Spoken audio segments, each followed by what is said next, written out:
What's going on, fight fans? Just finished watching the Showtime card that was main evented by Mikey Garcia's dominant unanimous decision over Adrien Broner. I went 2-1 on this card with the main fights.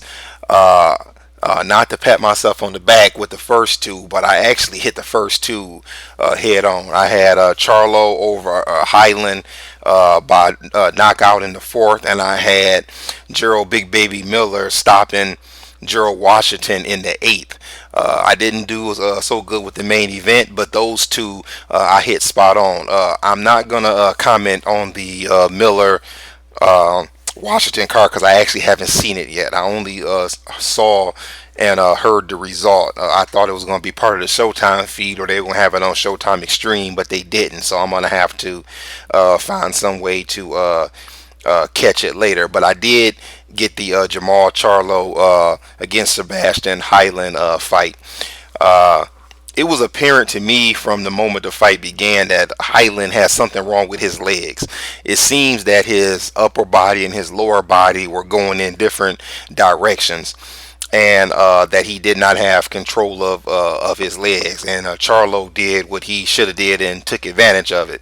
If you were paying close attention, the two times that Highland went down, he actually went down without being punched. Yes, he was hit moments before that, but when he went down, it seemed that, especially that first knockdown, that it was because he didn't have control of his legs. Not saying that Jamal wasn't hurting him or didn't hurt him, but he just seemed to not have control at all of his legs. I mean, he looked like a robot that was missing screws in there. His body was just all over the place. Charlo looked sharp in there, and I don't know if it had to do with the fact that he was fighting a guy who had no legs, but I'll say something positive about Jamal. He was popping that jab, and that jab looked powerful. He reminded me of Jermaine Taylor pre Bernard Hopkins. If you watch Jermaine Taylor's early fights, Jermaine Taylor had one of the best jabs in the business, one of the hardest jabs out there, and Charlo is showing the same thing. That if he can hurt you with that jab. If you saw the fight, you know what happened. He wins by TKO, and it was a good to me. It was a good step into the middleweight division. I just wish he had better competition. So that leads me to what would I like to see Jamal Charlo do next. The fight I would love to see is him against David Lemieux. He would be in there with a live guy and a guy who is a hard puncher, and we can kind of see how he would react to somebody who puts pressure on him. Another fight that I would love to see him get in that division would be the winner of the Billy Joe Saunders Willie Monroe fight. I think that would also be a good fight for him. It would give him a title, and it would put him kind of in the path of Canelo Alvarez or Gennady Golovkin. Other than that, my man Charlo looks sharp. He was punching hard, and I can't wait to see what he does next in the middleweight division. Now let's move on to the main event. This fight I didn't get right. I'm gonna be honest. When this fight was made, my heart told me to take Mikey Garcia. That he would look good and he would be very technical and he would be Adrien Broner. But I should say my head told me that, but I went with my heart. I went with AB one last time, and I have to be honest about something. I've actually never picked against AB. I picked him to beat Marcos Maidana. I thought that he would put on a Antonio DeMarco type of performance in that fight, but he didn't. He lost when he fought Sean Taylor. When he fought Sean Porter, due to the fact that Porter was coming down 3 pounds under the welterweight division. I thought that would be enough to weaken him and he wouldn't be such a bull. And Broner could be on the back foot and move and basically pot shot him to a unanimous decision. I was wrong about that. He lost that fight by a wide UD. So I decided to roll with him one more time. Yeah, I did buy into the fact that he was training in Colorado, that he actually looked good. Following him on, if you looked at his Instagram pictures and everything, he looked good. Looked like he was taking this serious. And I picked him also due to the fact that Marcos Maidana and Sean Porter have a very similar style. They're kind of come forward, bully you type fighters that smother your punches. And I thought that AB I think that those styles, kind of went against AB's style. Mikey Garcia has never proved that type of style. He's been more of a boxer puncher, and I thought that AB would be a little bit faster, and I thought that he would be bigger due to the fact that he's fought at 140 before, and I thought that that would be enough to get him through the fight.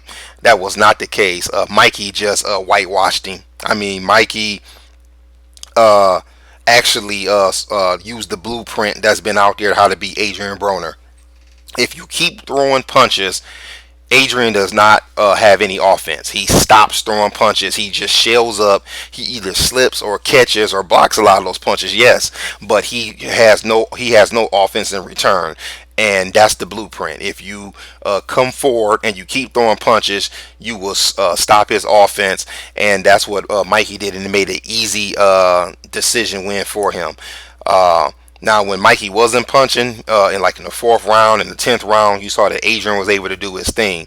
But when Mikey was punching, which in my opinion was the other 10 rounds, Adrian's offense was nullified.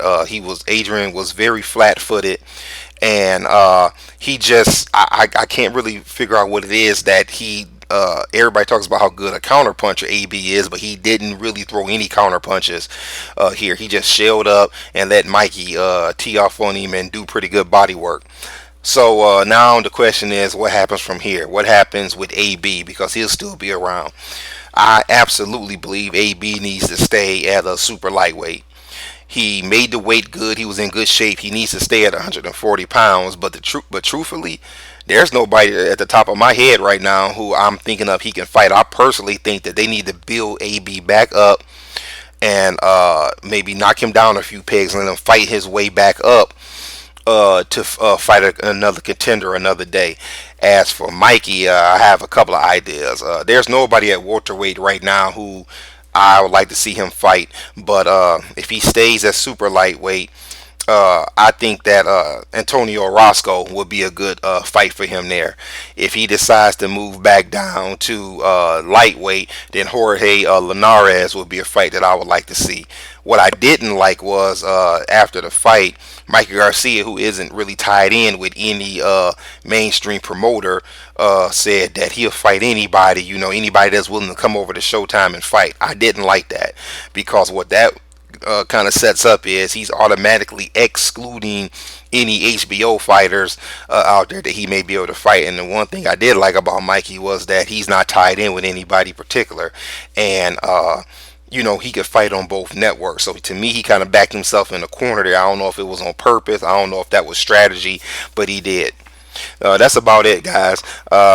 I'm gonna go find this Big Baby Miller fight. I see that he came in at 298 pounds. I don't know how this guy does it, but somehow he does, and he continues to look pretty good. But I'm gonna catch that fight, see if he actually looked good against Gerald Washington. But that was my thoughts on the Charlo Highland Garcia Broner fight.